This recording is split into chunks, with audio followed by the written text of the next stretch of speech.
In John 21, there's a miraculous catch of fish that the disciples experience. Jesus tells them to cast their nets on the other side.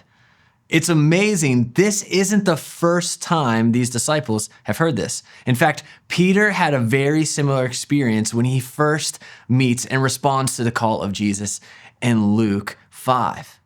Here's what Jesus says to him that would have triggered a memory in Peter's mind about how Christ called him originally. It says this in John 21:6.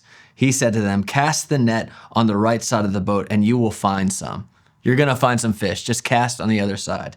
So they cast it, and now they were not able to haul it in because of the quantity of fish.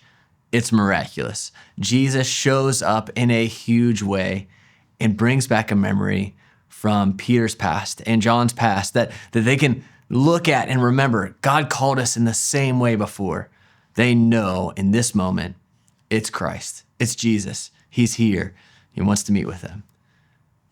From that point forward, Jesus restores Peter. He's like calling him back to the original calling he had.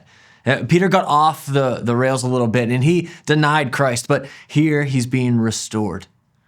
This is what radical grace does. Sometimes God will remind you of a time when he was calling you out of something into a new kingdom way, his way, the way of truth and life that's filled with love.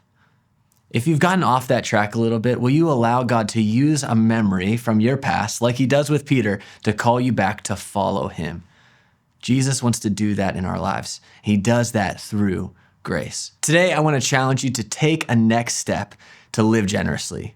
Maybe you need to experience this grace in a fresh way from God. But maybe you know somebody in your life that you can extend generously the grace that God has given to you. So find out who that person is and extend that grace to them today.